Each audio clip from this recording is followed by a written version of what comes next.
El Código da Vinci fue un bestseller durante más de 2 años.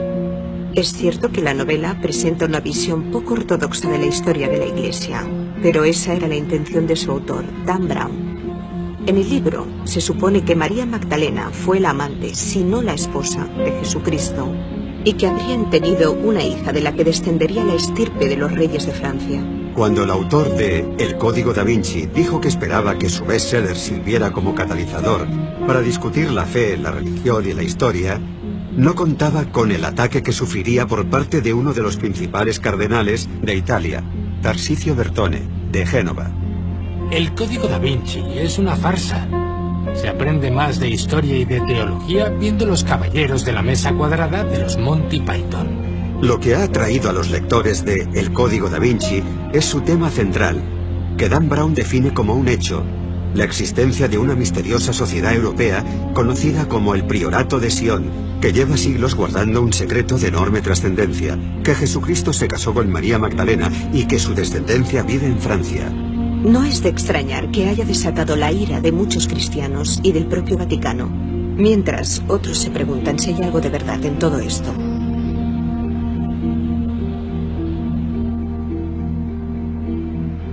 ¿Cree el Priorato de Sion o tiene pruebas de que Jesús se casó con María y tuvieron hijos? Sí. La respuesta más corta es sí. ¿Existe un linaje de Jesús y María? Existe un linaje de Jesús y María, efectivamente.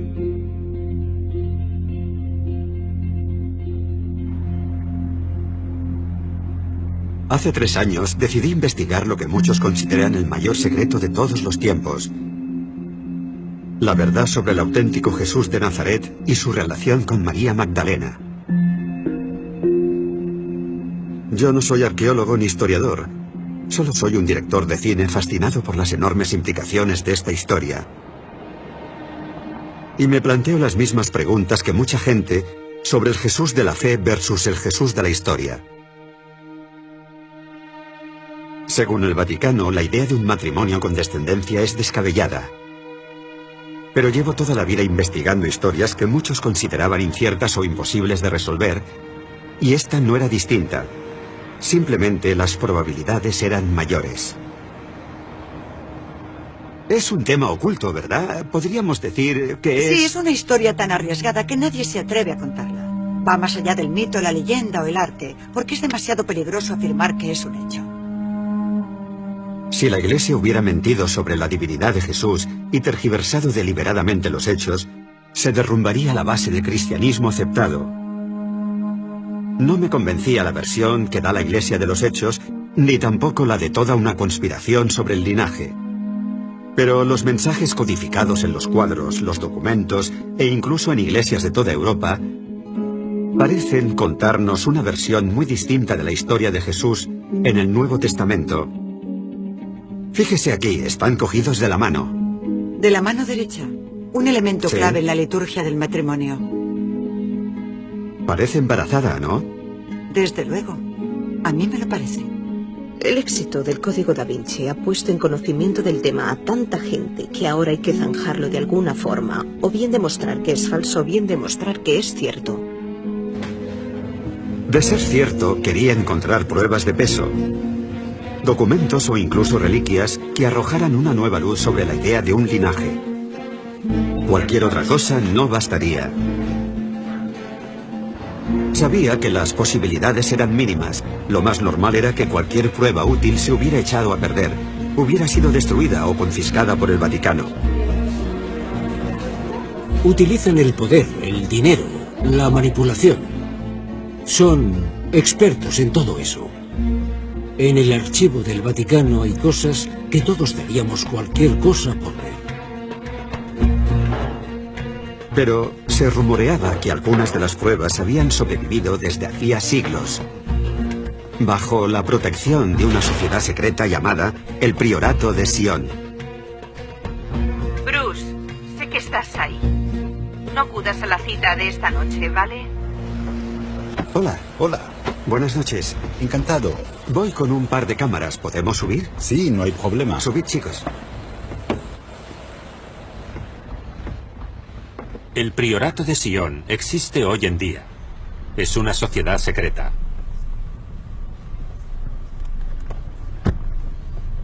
Pero ¿y si hubieran falsificado esas pruebas, ese supuesto cuerpo de Jesús o pruebas del matrimonio entre María y él? Eso sí que generaría polémica de verdad.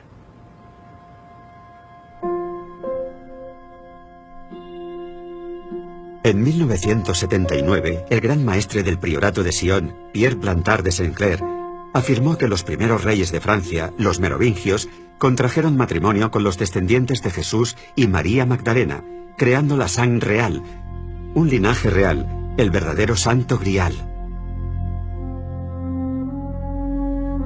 En esto se centra el bestseller El Enigma Sagrado, primer libro que acercó estas ideas al gran público y que más tarde inspiraría El Código da Vinci de Dan Brown. No hay ninguna duda de que el Priorato de Sion existe, y según consta oficialmente se fundó en 1956. Ese hecho es innegable. Tiene una historia que contar, y la pregunta no es si la sociedad existe o no, la pregunta es si la historia es válida en realidad, o, por ejemplo, no es más que una burda invención. ¿Puedes responder a eso? Bueno, por lo que he investigado, tengo mis dudas. Porque por un lado es cierto que hay muchísima mitología y simbolismo en torno a las palabras y a las ideas. Se juega mucho con eso. Pero por otro, hay un plano general que engloba toda la historia. Y por mucho que analices y trates de desmontar las piezas individuales, sigue llevándote a un todo coherente. El pasado turbulento de Plantard llevó a mucha gente a interpretar su versión como una fantasía personal. Pero yo no estaba tan seguro. Si su misión era poner en conocimiento público la idea del linaje, con un poco de ayuda de Dan Brown, su logro habría superado con creces sus expectativas. El peligro que supone el linaje para la Iglesia es que un matrimonio con hijos desmentiría la idea de divinidad de Jesús y 2000 años de doctrina cristiana.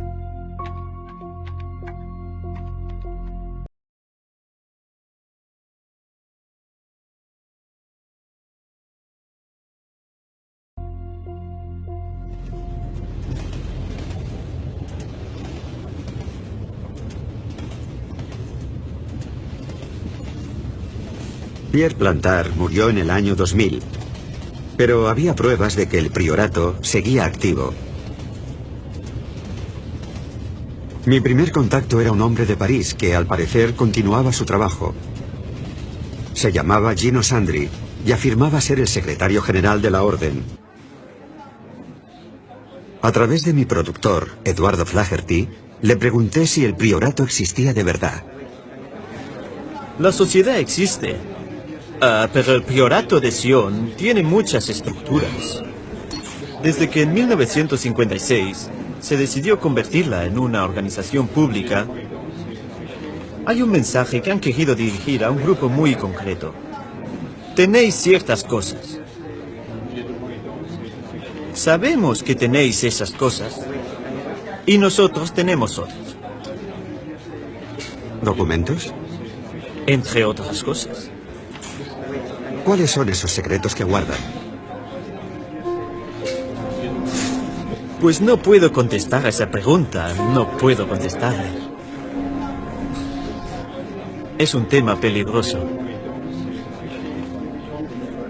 Existen dos organizaciones, el Priorato de Sion y la Iglesia Católica, el Opus Dei. Los buenos y los malos. Solo le diré una cosa. Puedo asegurarle que hay obras de arte codificadas. Pero para entenderlas, hay que saber descifrar el código.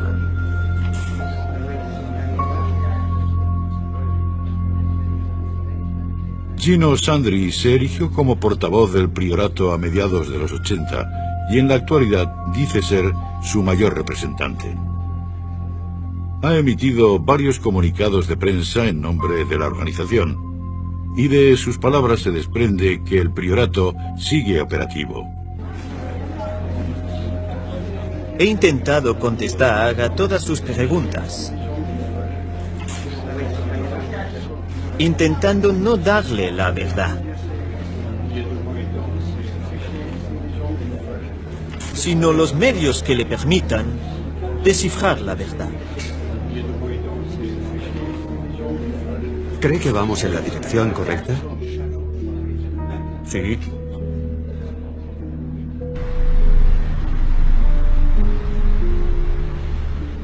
Al final de la entrevista, con las cámaras ya apagadas, un hombre que estaba al fondo del café se acercó. Escribió algo en un papel y se lo entregó a Sandri. No sé quién era ni qué escribió, pero la reacción de Sandri era evidente. ¿Estás en peligro, Gino?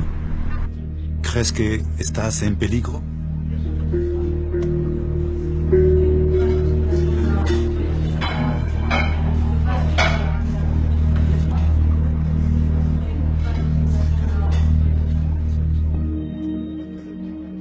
Sandri dijo que una de las obras de arte codificadas a las que se refería era Los pastores de Arcadia, de Nicolas Poussin, un artista francés del siglo XVII del que se rumorea que fue miembro del priorato.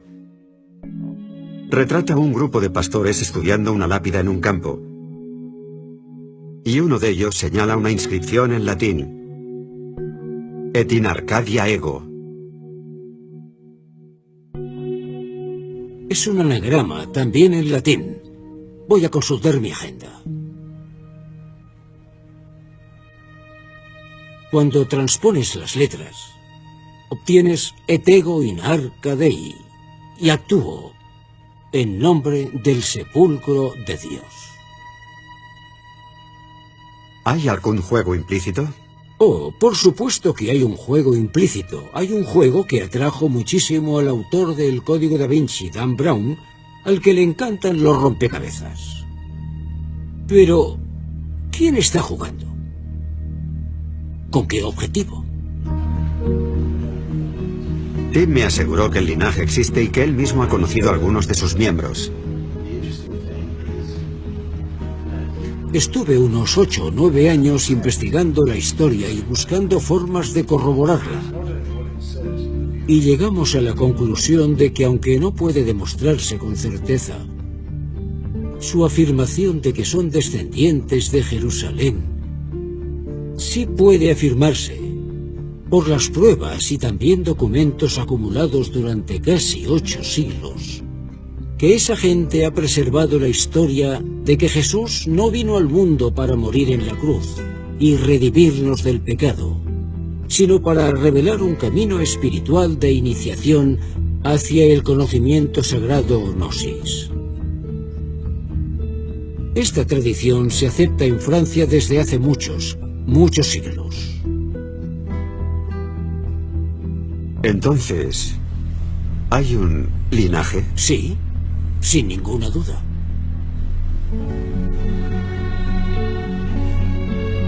De ser cierta la existencia de un linaje de Jesucristo, seguro que la Iglesia Católica procuró eliminar a todos los miembros, a todos los que los conocieran, a quienes supieran quiénes eran, pensando que haciéndolo podrían deshacerse del problema.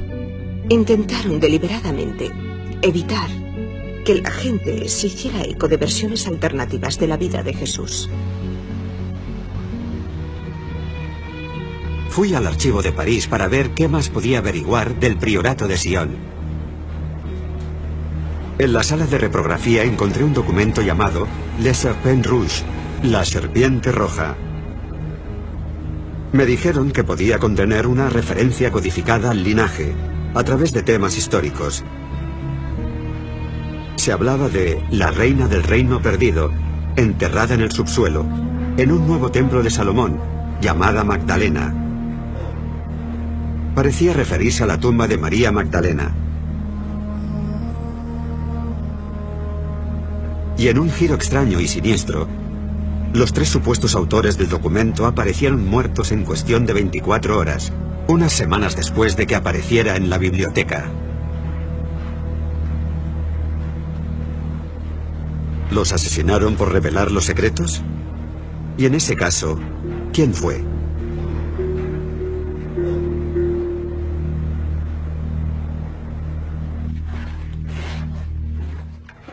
Llamé a uno de los pocos académicos que realizó un estudio real sobre el priorato de Sion para saber cuál era su opinión.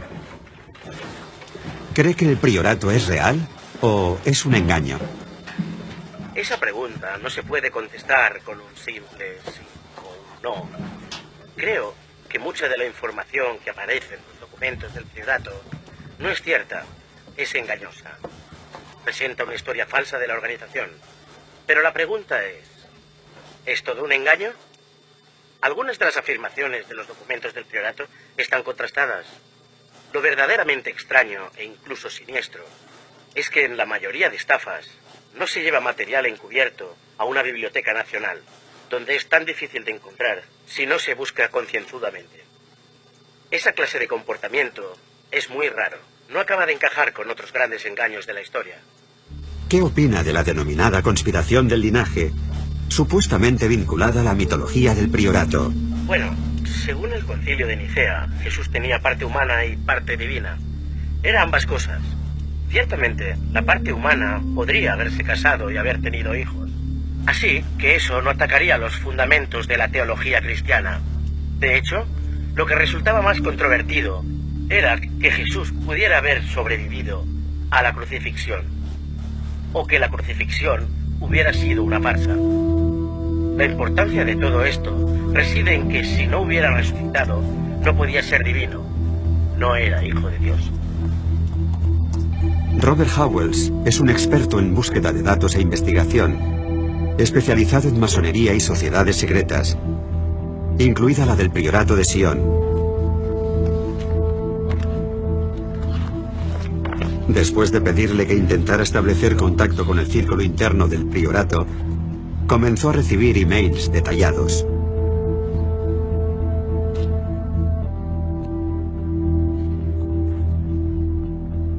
Lo que parece que están haciendo es preparar el terreno para el público general. Es como si fueran haciendo públicas ciertas ideas que requieren un lento proceso de aceptación. Porque si hace 30 años, por ejemplo, hubieran hablado de un supuesto cuerpo de Jesús, la noticia habría generado mucha angustia, habría trastornado a mucha gente, algo totalmente innecesario.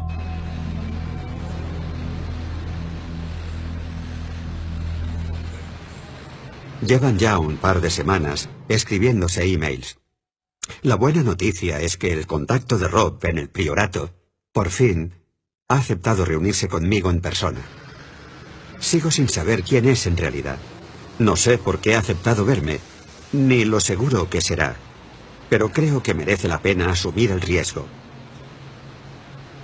Si el contacto de Rob pertenece al círculo interno del priorato, será la primera vez en 30 años que se graba a alguien de esa importancia. Podría ser un éxito. Nos ha pedido que no llevemos cámara, pero cogeré la grabadora igualmente y haré lo que pueda. Tu actitud es crucial en esto. Absolutamente crucial. Sí, tu intención. La manera en que trates las cosas, el tratamiento de la información es imperativo. Sospecho que hay mucho más por descubrir en los alrededores de Rennes-le-Château.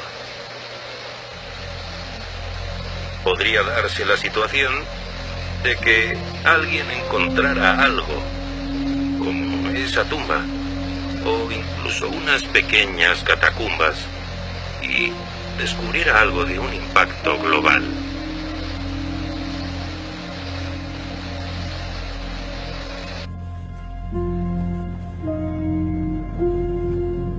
El pueblo de Rennes-le-Château era una referencia interesante, porque supuestamente, a finales del siglo XIX, en él se hallaron pergaminos considerados pruebas irrefutables de la existencia del linaje.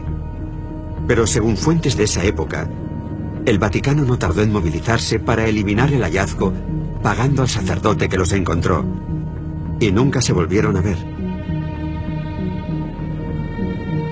El nombre del sacerdote les resultará familiar a los lectores de El Código da Vinci, Berenguer Saunier.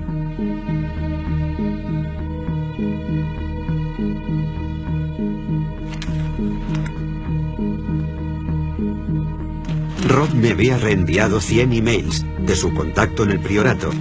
Sus afirmaciones y datos eran fascinantes, pero ¿era verdad algo de aquello? ¿Cree que es miembro del priorato de Sion? Sin ninguna duda es miembro del priorato de Sion. He visto pruebas suficientes. Hemos tenido muchas conversaciones.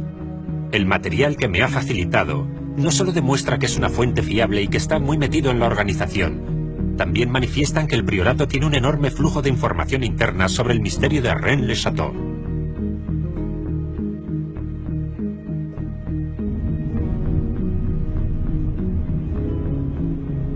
Pese a la convicción de Rob de que su fuente era fiable, yo no estaba tan seguro. ¿Cómo sabía que ese hombre no se lo estaba inventando todo? Pensé que una solución sería ponerlo ante la cámara, bajo los focos, y ver cómo reaccionaba y qué decía. Así que, después de negociar durante semanas cómo y cuándo, Rob concertó una cita con él.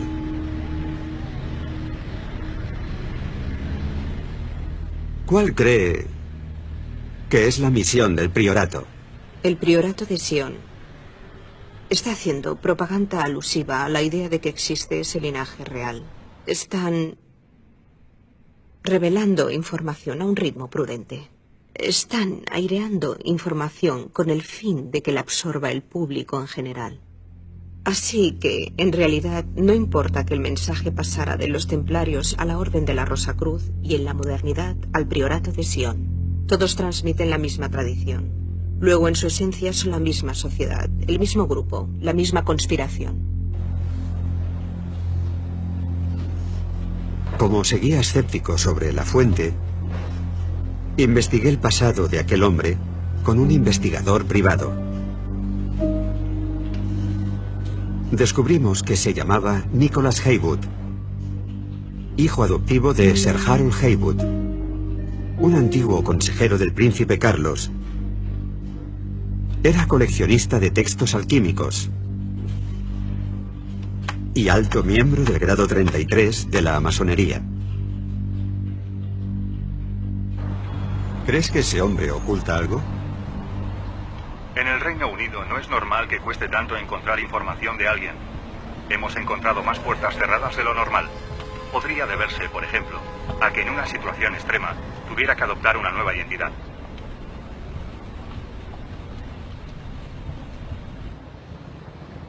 ¿Es usted miembro del priorato de Sion? Tengo amigos en el priorato de Sion. Yo hablo en su nombre. En realidad, Sion no es una organización secreta. No elige cómo opera. Simplemente no puede operar públicamente. Existe mucho miedo en muchos aspectos. No buscamos publicidad, pero agradecemos que se presente la gente adecuada con la mentalidad y la intención apropiadas. Y por eso estoy aquí. ¿Cree el priorato de Sion, o tiene pruebas, de que Jesús se casó con María y tuvieron hijos? Sí. Sí, la respuesta más corta, sí. ¿Existe un linaje de Jesús y María? Existe un linaje de Jesús y María, efectivamente, sí. ¿Existen pruebas dentro del priorato?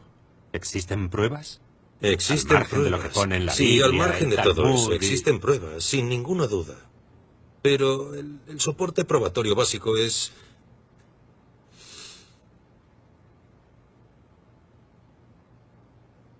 Bien, decía que el soporte probatorio básico es una serie de cosas que se conservan juntas. Objetos.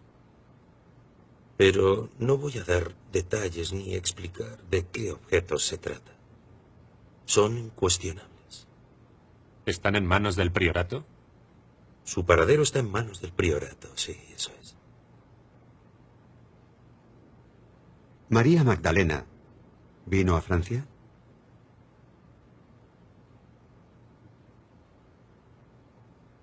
El conjunto de pruebas apunta a eso de forma rotunda, es cierto, sí. ¿Está en Francia? Sí. Lo que me han dicho es que las pruebas están en la zona de Rennes-le-Château. Se trata de un cuerpo probatorio, y creo que se refieren a un cuerpo de forma literal. Y por eso recriminan lo que ellos llaman la gran mentira. La historia no es como se le ha enseñado a la gente, ni como la enseña el Vaticano. En realidad, Jesús estaba casado, tuvo hijos, y María Magdalena fue su esposa. Afirman tener un cuerpo, y si ese cuerpo se muestra, será una prueba irrefutable.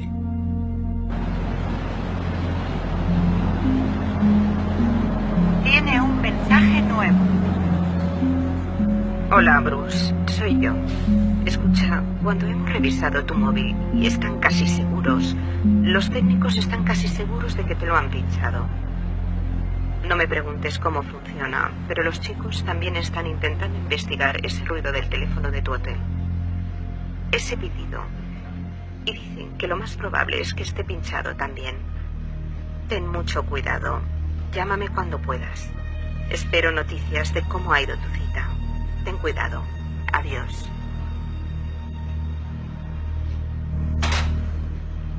¿Cree que hay un movimiento para impedir que hablen más claramente con gente como nosotros? Sí. Hay quien se alegra y hay quien no. ¿Y cree que esa gente estaría preparada para dar un paso extremo con tal de impedirlo?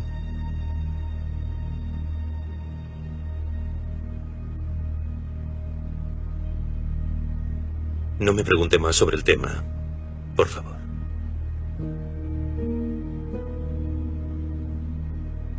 Este último año se han producido 3 muertes de miembros de Sion. Todas ellas son sospechosas, y todas ellas por causas idénticas. ¿Cuáles? Hemorragia cerebral o derrame. En el marco de la sociedad secreta, el entorno masónico, una hemorragia cerebral es, por ejemplo... ¿Indicativa del uso de cierto veneno? Sí, así es.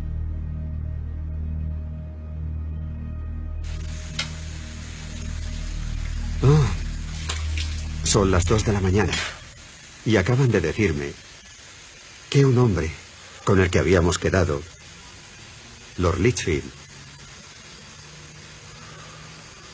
murió anoche en una fiesta. Al parecer por una hemorragia cerebral. Iba a enseñarnos documentos relacionados con el priorato y todo este misterio. No sé si es que era miembro del priorato, pero sí sé que al parecer tenía una copia de Los Pastores de Arcadia en su estudio privado. El cuadro que Gino Sandri describió como una de las obras codificadas de todo este misterio. Puede que haya sido casualidad que muriera de una hemorragia cerebral. O puede que haya sido casualidad que muriera unos días antes de reunirse con nosotros para hablarnos del linaje.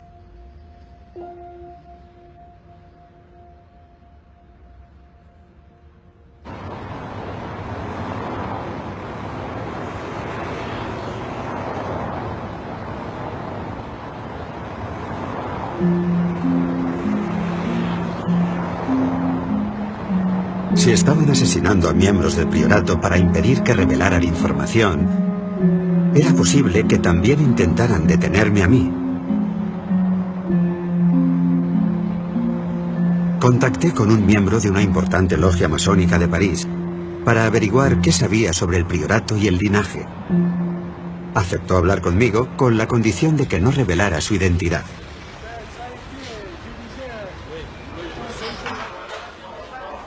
Las dimensiones de esto son enormes.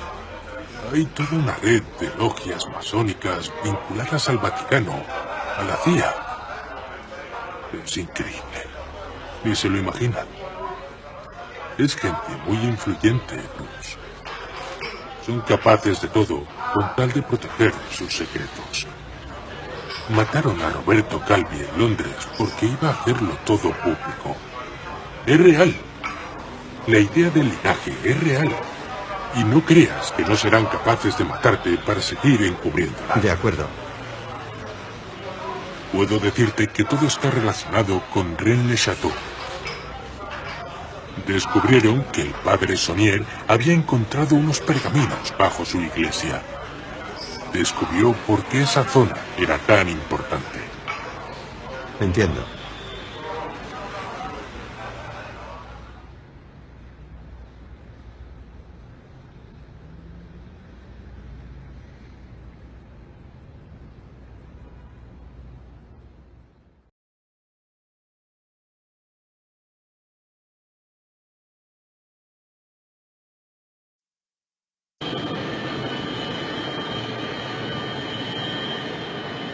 Es obvio que hay algo importante enterrado en la zona de Rennes-le-Château.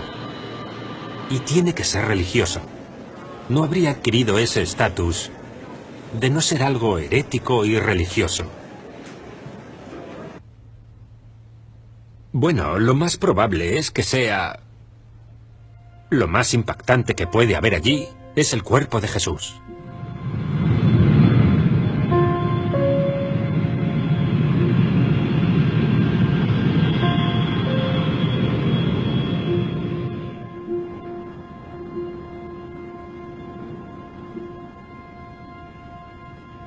Es aquí. ¿Aquí?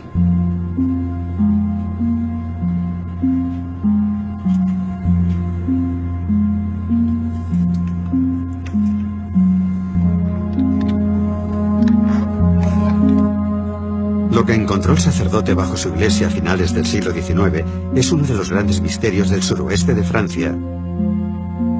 Ah, ya entiendo. ¿Sí, entiende? Sí. Los rumores apuntan a que encontró pruebas rotundas del linaje. Puede que incluso las tumbas de Jesús y María Magdalena. Y nadie más las ha visto. Alain Feral, un artista y escritor local, tenía las llaves de la iglesia y accedió a enseñarme el punto en el que hizo su descubrimiento el sacerdote. Me contó que durante las obras de reforma de la iglesia, Saunier descubrió una escalera que descendía a la cripta, escondida tras una puerta falsa de su armario. Sígame, por favor, es aquí dentro.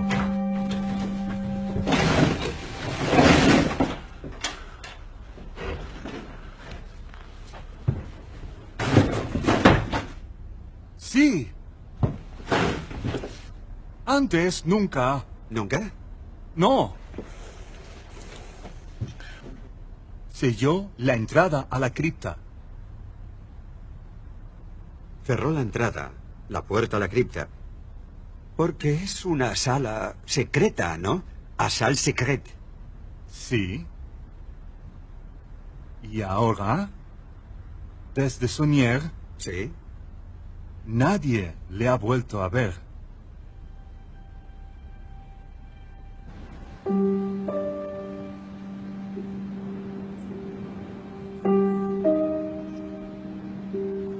Fui a ver al alcalde de Rennes-le-Château para ver si era posible excavar el suelo para acceder a esa sala secreta.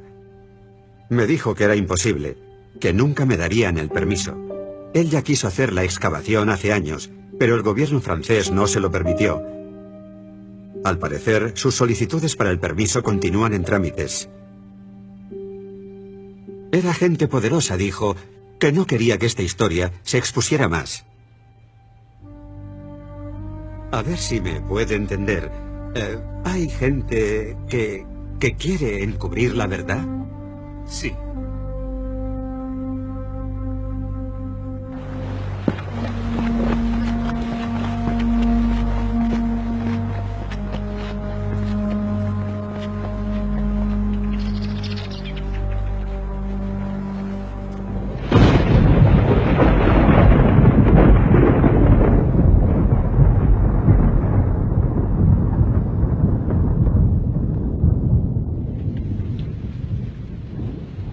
Bueno, creo que el sacerdote, sin duda, descubrió una tumba o tumbas, o bien bajo la iglesia, o bien a través de una entrada bajo la iglesia. Estoy tan convencido porque se me han acercado varios vecinos de Rennes-le-Château discretamente, que nos han enseñado regalos que Saunier les hizo a sus padres y abuelos, sí, y a sus abuelos. Hemos visto joyas, también monedas, y en un caso he llegado a ver un cáliz de plata maciza del siglo XIII conservado en su caja original, con una nota escrita a mano de Saunier. Son objetos de un valor considerable para estar en manos de un sacerdote de pueblo. Así que, sí, encontró un tesoro, probablemente en una tumba. La gran pregunta es, ¿qué más había? Cuando el libro El Enigma Sagrado salió a la luz en 1982, los tres autores recibieron una carta de un reverendo de Inglaterra, que básicamente les confirmaba que existe un tesoro en Rennes-le-Château, pero que no se trataba simplemente de cálices, monedas y alhajas. Existen papeles. El padre Saunier encontró papeles que aportan pruebas irrefutables de que Jesús seguía vivo en el año 45 después de Cristo. En otras palabras, papeles que desmontan la base de la doctrina cristiana al afirmar que no murió en la cruz y por tanto que no resucitó, por lo que no sería un ser divino. El reverendo les dijo que sabía todo aquello por un sacerdote que había tocado y traducido esos pergaminos en la iglesia de San Sulpicio, en París.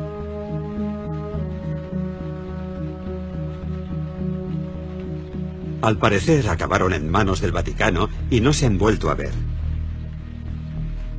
Es posible que Saunier dejara alguna pista sobre el contenido de los pergaminos en la iglesia, porque la estación 14 suele representar el cuerpo de Cristo llevado a su tumba por sus discípulos.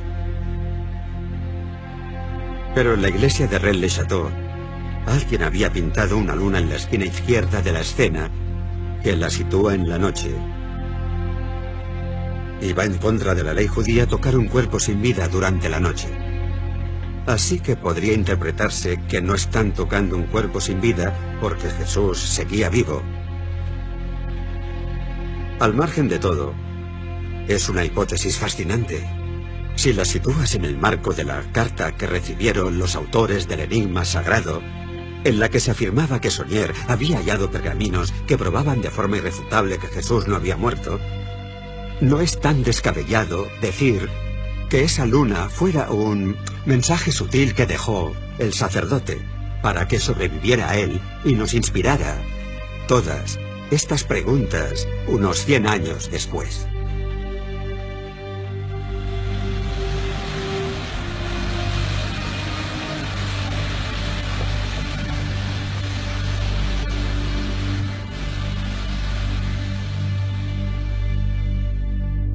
Ça va? Allez, c'est bon.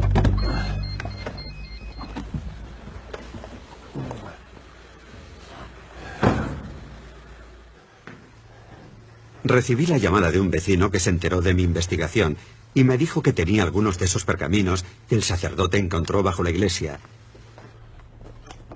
Sabía que podía ser un fraude, pero tenía curiosidad por ver lo que tenía, así que acepté reunirme con él. ¿Son realmente tan antiguos?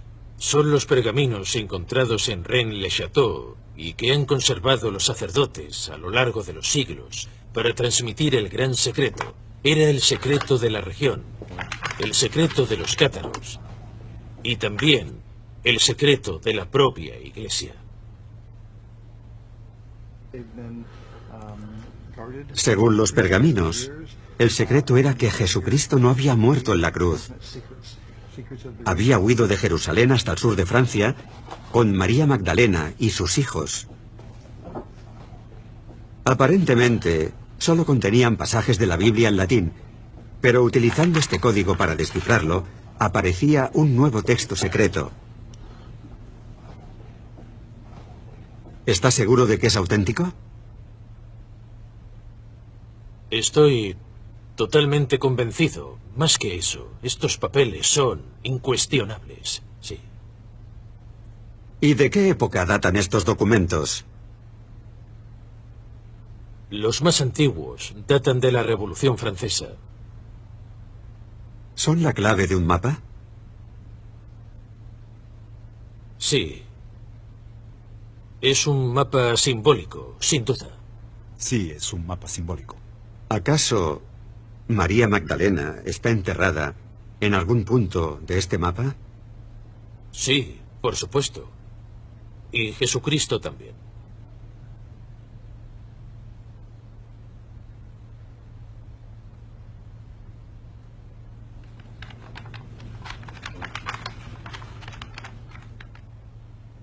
¿Sabe en qué estado están los cuerpos? Si están embalsamados, son esqueletos o... A mí también me gustaría saber en qué estado están exactamente los cuerpos, si están embalsamados, momificados... Bueno, según dijeron los sacerdotes, sin duda, los cuerpos aún están momificados.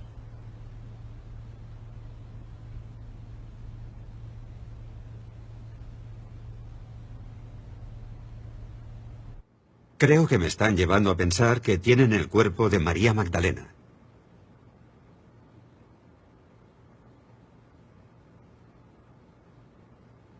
¿Qué puedo decir? Esa es su percepción.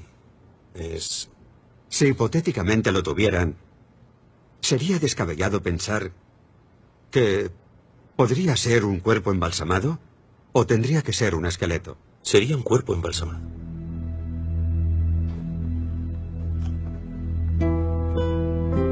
Los pergaminos revelaban que los cuerpos embalsamados de María Magdalena, de Jesús y de sus hijos fueron enterrados en un templo subterráneo cerca de Rennes-le-Château.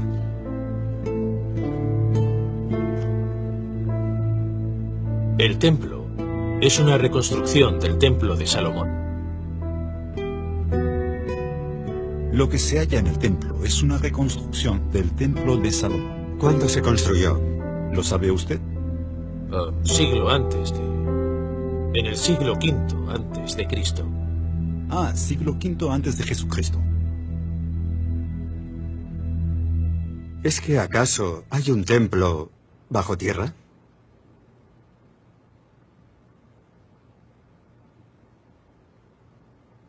Sí, es cierto. Actualmente tiene un acceso abierto. Uno de 12.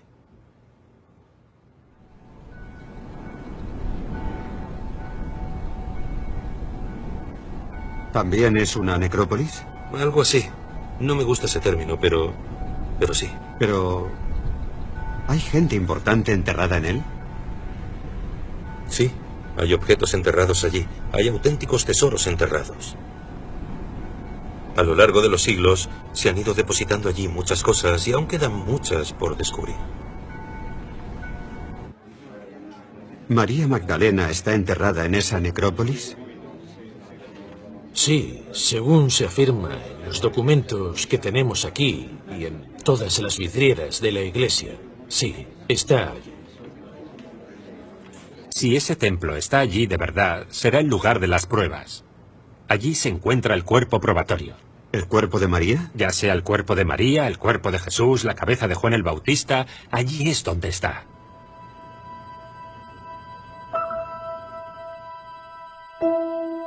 El priorato afirma que hace unos años se produjo un robo en una de sus direcciones de París y yo creo que es posible que así consiguiera ese hombre los pergaminos, que se trate de los pergaminos originales que encontró el sacerdote en Rennes-le-Château o de falsificaciones modernas. No tiene importancia mientras la información sea cierta. ¿Pero lo es? ¿Huyeron María y Jesús a Francia con sus hijos y están aquí enterrados? Había una fuerte creencia local de que así fue y de que hay algo sagrado en la zona de Rennes-le-Château. Pero nadie ha encontrado nunca nada. Históricamente, esa hipótesis se sostiene porque había una próspera comunidad judía en esta zona del suroeste de Francia, así que cualquiera que quisiera huir de Jerusalén vendría aquí. Así que es posible que María, con o sin sus hijos, puede que con Jesús o con su cuerpo, viniera a Francia y se quedara. Por lo que estarían enterrados aquí en algún sitio. ¿Pero dónde? Mi productor en Los Ángeles ha descubierto una pista interesante. Una página web llamada Die Tumban. El administrador afirma haber encontrado la tumba de un caballero templario cerca de Rennes-le-Château, relacionada con todo el misterio de Saunier. En la página pueden verse fotos de la tumba y parece haber un cuerpo bajo un sudario con la cruz roja de los templarios estampada. Y hay cofres y otros objetos en la tumba. En mi opinión, parece un set de rodaje. Lo encuentro demasiado perfecto para ser cierto. Soy muy escéptico, pero merece la pena comprobarlo. Y René ha concertado una cita mañana por la noche. En el pueblo de al lado veremos qué tiene el hombre de la tumba.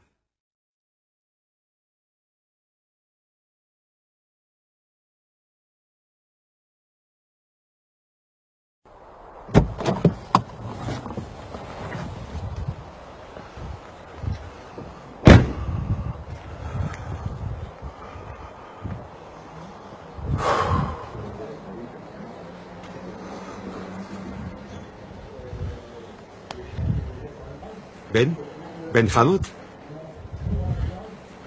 El hombre con el que había quedado dijo llamarse Ben Hamot. Un anagrama de Tumban. Está en el puente. Voy a por Se él. le conoce por ser muy cuidadoso con su seguridad, tanto que aunque pidió reunirse conmigo en este bar, envió a su hermano por él.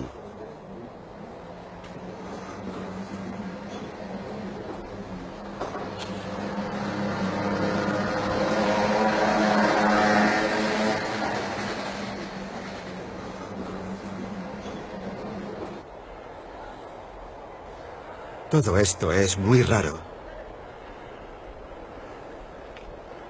Por fin me reúno con Ben al girar la esquina. Nos había estado observando desde el puente. Por su reacción era obvio que le incomodaba mucho la presencia de la cámara, pero después de una breve charla, aceptó reunirse conmigo por la mañana para una entrevista.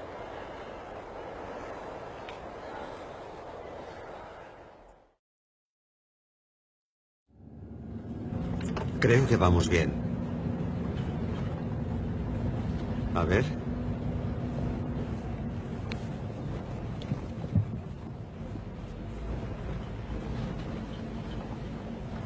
Debe de ser él.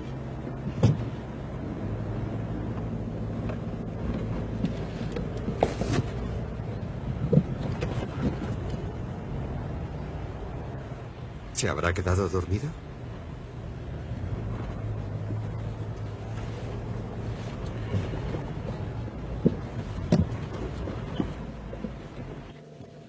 Ya veremos.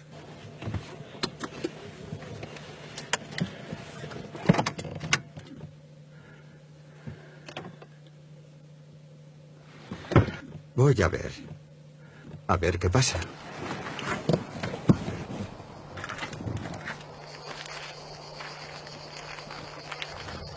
Tendré que llamar a la puerta.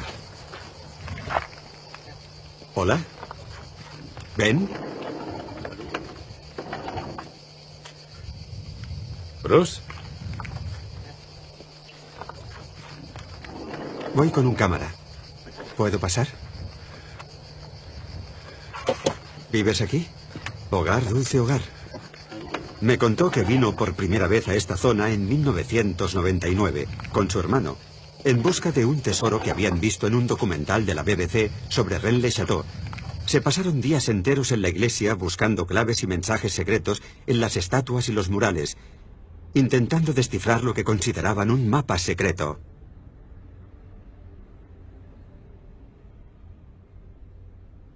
Un metro con 8 centímetros.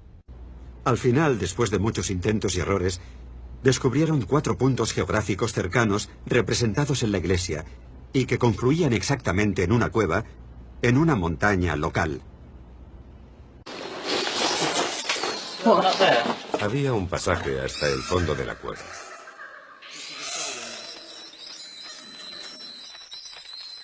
Fíjate. Acerca la cámara y grábalo. Íbamos a explorarla, pero estaba llena de arañas. Había muchísimas. Así que se me ocurrió introducir la videocámara con un alargador para ver qué había al girar la esquina, ponerla a grabar, girar la esquina y sacarla. Y si veíamos que había algo, merecería la pena adentrarse. En cuanto la puse a grabar y la introduje, desapareció hacia abajo al acceder a esa galería subterránea y pude ver por primera vez la tumba.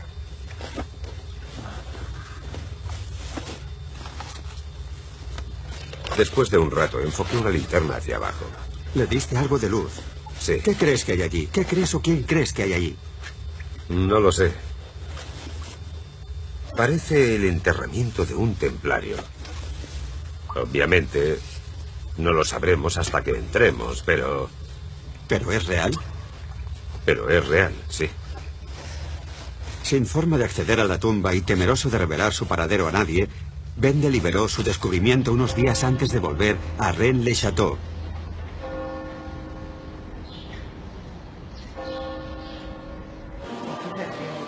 De nuevo, usando el mismo método que le había llevado hasta la tumba, identificó claves ocultas que, según él, había incrustado el sacerdote en la decoración de la iglesia. Un mapa secreto que podía sobreponerse al paisaje local.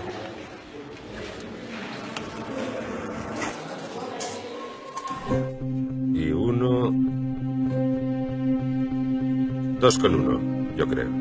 Asoció la figura del demonio agazapado en la puerta de la iglesia a un antiguo paisaje pagano no muy lejos del pueblo, conocido como el sillón del demonio. Ben dijo que si imaginas al demonio sentado en él, su mirada apunta a un punto específico del suelo, a escasos metros. Encontré una botella. Y dentro estaba esto. Dios mío, fíjate. ¿Es la firma de Saunier? Sí. ¿Y estaba enrollado? Sí, estaba enrollado, y esto es lo que se veía a través del cristal. Y esto de aquí. ¿Qué hay en el dorso? Parece un mapa. ¿Qué opinas? Me llevó un tiempo descifrarlo, pero lo interesante es que tenemos el dibujo de una llave en 3 partes. ¿Sí? Y al descifrarlo pone: comienza en el comienzo, no la iglesia. Sí, María Magdalena. Comienzo o principio. Comienza, comienzo y Magdalena. Estas claves encriptadas llevaron a Ben y a su equipo a un lugar no muy lejos del pueblo. Un arroyo sagrado llamado el origen de Magdalena.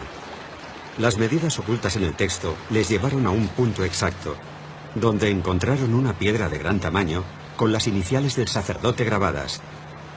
Berenger Saunier. Sí, hay una B.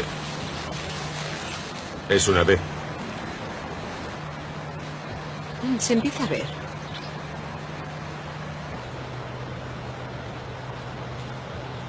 Una B y una S. Sí. Seguimos el arroyo, dentro de un radio marcado. En la dirección de esta flecha. Miramos en cada hendidura y todos los escondites posibles. Y finalmente, después de indagar un poco, encontramos esta entrada en la piedra, similar a una gruta.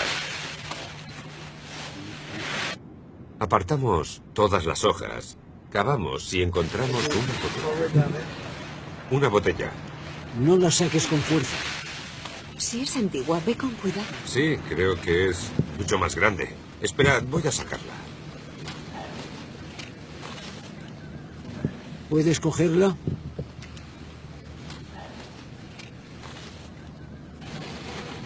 Tiene el cuello mucho más ancho. Ve con cuidado, no te hagas daño.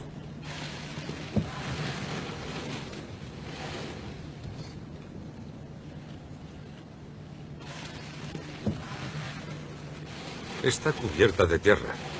Espero que no haya entrado. Sí, está sellada con cera roja. Se ve claramente, ¿no? Parece que el sello se ha desgastado con los Y años. también tiene su firma. En el interior de la segunda botella, encontramos un papel plagado de texto por ambas caras, y con lo que parecía la firma del sacerdote Berenguer Saunier. Reordenando la posición de las letras y las palabras, Ben dijo que era capaz de descifrar algunos mensajes ocultos en el texto. He entrado en el túnel de la montaña y he encontrado las tumbas de los caballeros del templo y la cruz. Los caballeros guardaban un gran secreto en manuscritos que he encontrado. Los enemigos no son los herejes, sino la Iglesia de Roma. He abandonado y renunciado a mi falsa iglesia.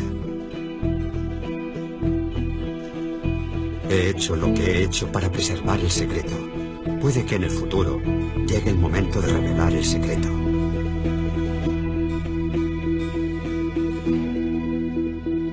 ¿Qué es lo que sientes después de haber encontrado la segunda? Es algo difícil escribirlo. No sé cómo describirlo. Es fuerte, no lo sé. Es totalmente increíble. Parecerá un tópico, pero te produce escalofríos. Después de resolver dos partes de la clave, Ben descifró el acertijo de la tercera y última pista. Entra en la cueva entre el pie negro y el casco para revelar el punto en el que cavar está el muchacho arrodillado. El pie negro, el muchacho arrodillado y el casco estaban representados en las estaciones de la cruz en la iglesia de Rennes-le-Château. Esto nos llevó a una roca con forma de casco conocida localmente como El Guardián, en una montaña no muy lejos del pueblo.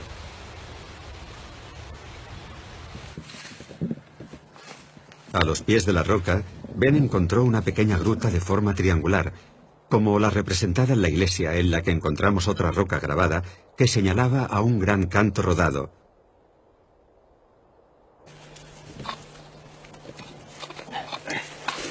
Cuidado con los pies. Mira aquí. Debajo hay una botella. Es extraordinario. Vaya descubrimiento. Otra botella enterrada. Hay una botella, Sandy. La botella estaba debajo de la piedra que casi aplasta a Ben. ¿Ben? Sí, en serio. Hay una botella debajo. Podía haberte hecho daño. No puedo creerlo. Por fin la número 3. O la que creemos que es la número 3. Creo que la pregunta que va a hacerse todo el mundo es... Todo esto es increíble. ¿Por qué tú? Lo normal es que piensen que es una farsa porque hay un montón de fraudes en torno a este misterio. Sí, pero no es ninguna farsa. Yo no las he enterrado. Creo que Saunier fue el responsable de esto. Sabemos que siempre paseaba por la zona. Pudo aprovechar para hacer esto. Buscar cosas, esconder otras. Tenemos fotos suyas en algunos de los puntos donde encontramos las botellas. Creo que son artefactos originales de Saunier. ¿Por qué tú? ¿Por qué no Henry Lincoln o toda esa gente que busca por la zona? Tienes que dar con ellos. Tienes que salir a buscar. Yo estoy aquí, en medio del meollo, recorriendo todo el bosque. Estoy buscando las pistas de la iglesia. No es tan fácil como llegar, mirar y encontrarlo de inmediato. Detrás hay mucho trabajo, ha habido muchas decepciones. Hemos buscado en 1000 sitios sin encontrar nada, en muchísimos sitios. Cuesta entrar en la mente de Saunier, pero una vez lo consigues, sabes qué giros dar.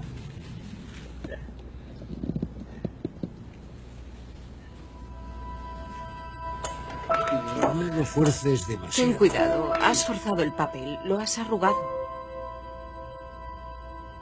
No, voy a romper el corcho.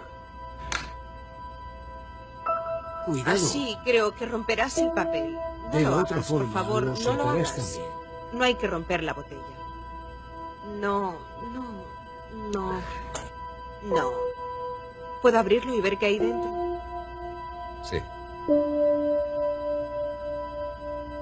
No puedo creerlo. La prehistoire.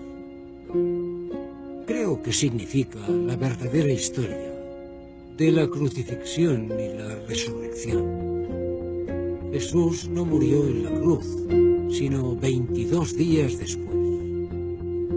La resurrección de Jesús fue una farsa. Fue María Magdalena quien se llevó su cuerpo de la tumba. Engañaron a los discípulos. Más tarde, el cuerpo de Jesús fue descubierto por los templarios y lo escondieron 3 veces. En Roma saben toda la historia, pero no pueden consentir que el secreto salga a la luz. Amenazaron de muerte si se revelaba la ubicación de la tumba.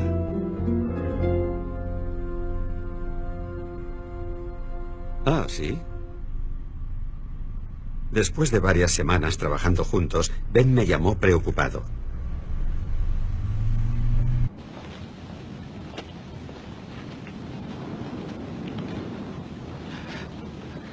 Gracias por venir, Bruce.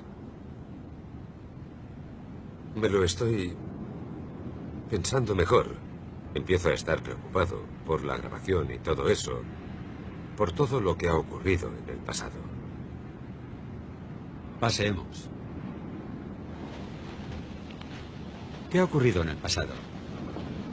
Bueno, cuando estuve en Rennes-le-Château, cuando descubrí la tumba, me cortaron los frenos de la caravana. Tuve que dejarla en un camping toda la noche y alojarme en un hotel. Ya.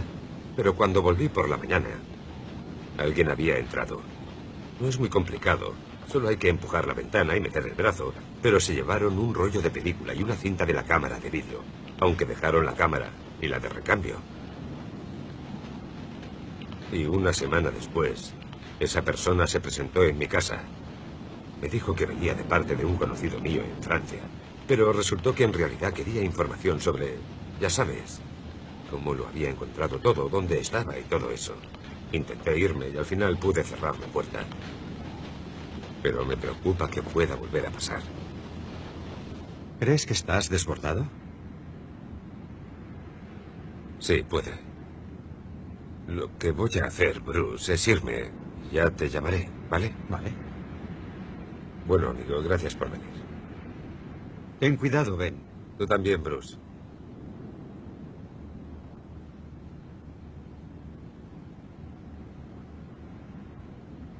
Creí que iba a decirme que iba a llevarme a la tumba. Pero ahora mismo está demasiado asustado. Cree que le están siguiendo. Le han robado cintas, le han cortado los frenos, han ido a su casa. Teme por su vida y por la de su familia. Tengo que averiguar si esa tumba es auténtica o no. Pero si hay gente amenazándole, puede que sepan algo que yo no. Venga, volvamos al coche.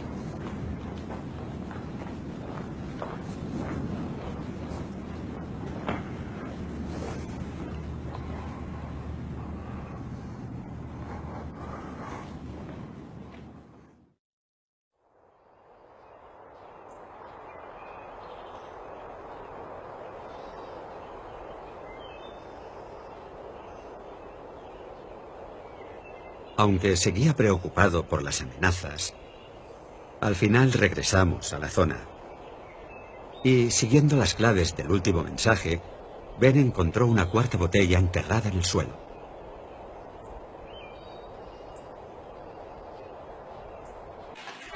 A ver.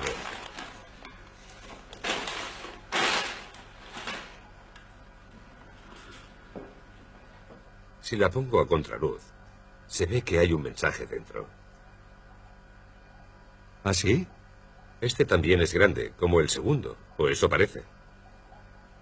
Creo que está enganchado al cuello. Está encajado en La botella está moldeada por soplado. Tiene la boca grande. Sí. Voy a limpiarla primero. Le quitaré el polvo y la pondré bajo el grifo. Sí. Perfecto. Se ha roto casi por la mitad. No te habrá llegado ningún cristal, ¿no? Voy a tener que... Se ha rajado toda. Voy a quitar la parte superior. Oh. Bueno, es el momento de la verdad.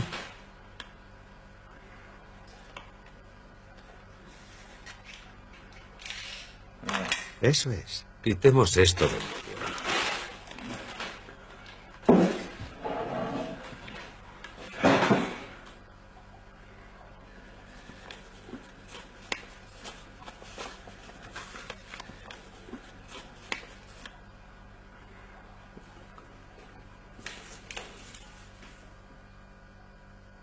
Los pergaminos del abad de Bigú, el cáliz de Jesús y María Magdalena y el tarro de ungüento. Básicamente, apunta a que estas tres cosas están aquí, dentro de esta caja, ¿no? Mira, habla de una gruta y de que hay una cista allí. Sí. Así que hay un cofre en la gruta. Y si te fijas, hay una J y una M. Pero podría ser una especie de T. Una T invertida. Y en el altar de la iglesia, en el mural de María Magdalena, en el altar hay una J, una T invertida y una M. Entonces, ¿crees que esos signos del altar encajan con estos? Encajan con estos.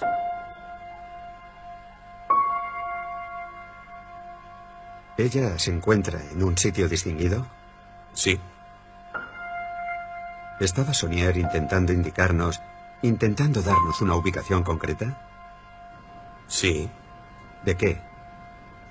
De una entrada. Tuvimos que cruzar el valle desde Rennes-le-Château y ascender a la llamada Cueva de la Magdalena. Y cuando llegamos, comprobamos que la entrada vista desde dentro encaja casi a la perfección con la forma de la cueva de nuestra pista. Bill Kersey, un amigo de Ben, tanteó el terreno. ¿Es ahí, Bill? Y encontró un punto en el que le parecía que había algo grande enterrado. Y allí se puso a cavar Ben. ¿Tú qué crees, Bruce? ¿Crees que hay alguien enterrado aquí? No.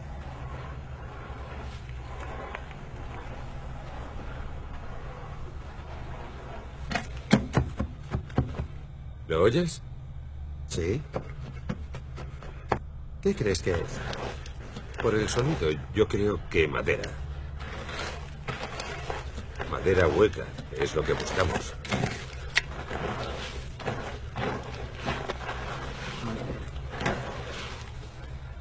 ¿Puedes acercarme la linterna? No veo bien. Es madera. Sí. Golpéala. ¿De qué tamaño es? ¿Es grande? Sí, creo que es una caja. Sí, ya sale. Creo que acabo de levantar la tapa. No puede estar cerrada. Vale, espera. Lo que estás haciendo es arrancar la tapa. Fíjate, hay... Oh, sí. Así está entrando tierra. Si empujas, se abre al moverla. Vale. Acércala hacia aquí.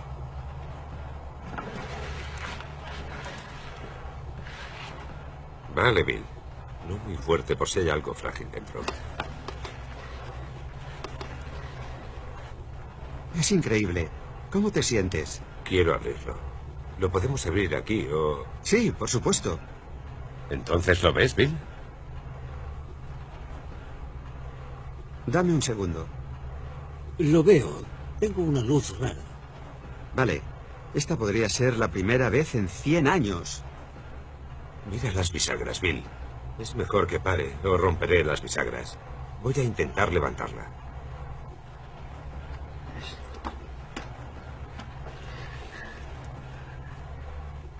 Dios mío. Increíble. Dios mío. Esta es la clave de... Estoy abrumado. Este podría ser el hallazgo más importante en el misterio. Vale, ¿qué tenemos aquí?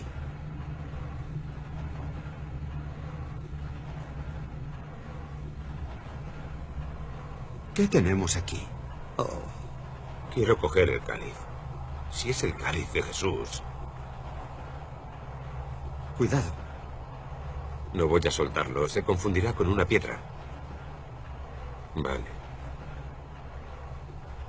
Tiene un poco de moho. ¿De qué está hecho? De cerámica. Cerámica. Tiene un canto partido. Y hay un pergamino. No lo abráis hasta que volvamos. Y las monedas. Sí. Tenemos que volver. Sí. Es antiguo. Sí. Y esto parece el tarro de ungüento. No sé qué decir. No hay palabras. ¿Cómo te sientes? Aún no puedo creerlo. No me parece posible.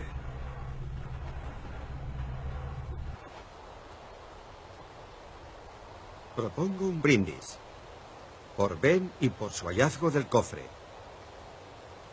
¡Salud! Eso, brindemos. Brindemos. Si os parece, vamos a brindar por Saint Anthony, los hallazgos y por las cosas perdidas. Brindemos. Sí. Salud, Saint Anthony.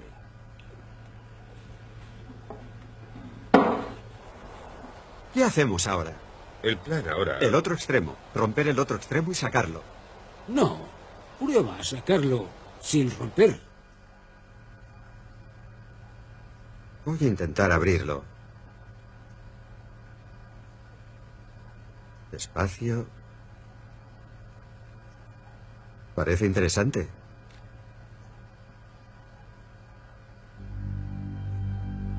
Iba a usar unas pinzas para desenrollarlo, pero mis dedos lo dañarían menos.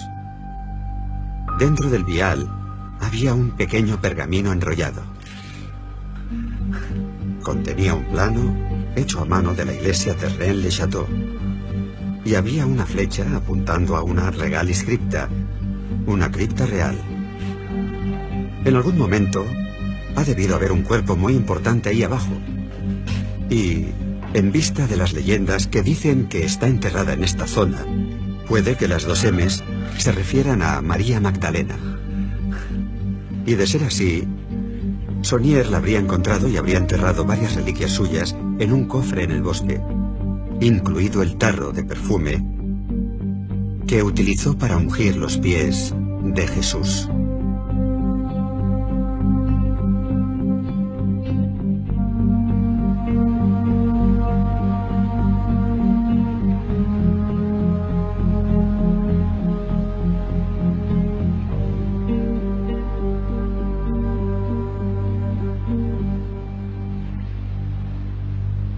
Barkay. Hola. Hola. Me alegro de verte. Igualmente. Bienvenido. ¿Cómo estás? Bien, ¿qué tal el vuelo? Todo perfecto. De lujo.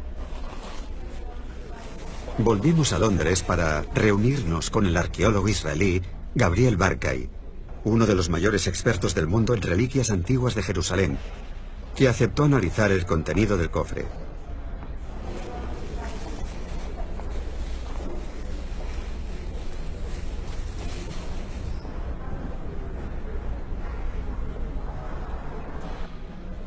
Hay una incrustación en el interior y también en el exterior, propia de los objetos de Jerusalén. Muy probablemente es originario de la tumba. La colección incluye un pequeño recipiente con forma de botella. Es un tarro de ungüento. Era para los perfumes que se dejaban para contrarrestar el olor en el interior de la cueva sepulcral. El segundo es un cuenco con el borde brillante y una pequeña base plana. El tercer objeto es un tubo de cristal alargado de un tipo conocido como alabastro. Es de un cristal que imita el prototipo de alabastro. No hay duda de que son de las cercanías de Jerusalén, probablemente originarios de Judea. Del siglo I antes de Cristo. He estado mirando las monedas. También parecen palestinas. Tenía la impresión de que varias eran bizantinas por la fecha. Hablamos del cristianismo primitivo en torno a los siglos V y VI después de Cristo. Y una de las monedas parece de plata, de los cruzados en el reino de Jerusalén.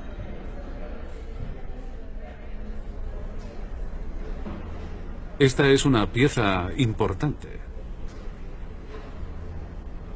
Es una de las monedas de los procuradores romanos. En una cara se puede ver el sello de Jerusalén. Es uno de los procuradores romanos en una palma de Judea. Y en la otra cara la rama de palma. ¿De qué fecha es? Del siglo I. ¿Después de Cristo? Sí. Sí. Es muy interesante. Me alegro mucho de haberlo visto con mis propios ojos. Me alegro mucho. En mi opinión, podrían haberlo comprado en la época moderna, en el mercado de antigüedades, en cualquier punto del Israel actual y haberlo traído a Europa. Otra posibilidad es que se encontrara en el pasado, no sabemos cómo, y se transportara a Europa. Y es posible, no podríamos descartar que estos artefactos fueran desenterrados por templarios en Palestina o incluso en el monte del templo y llegaran hasta Europa.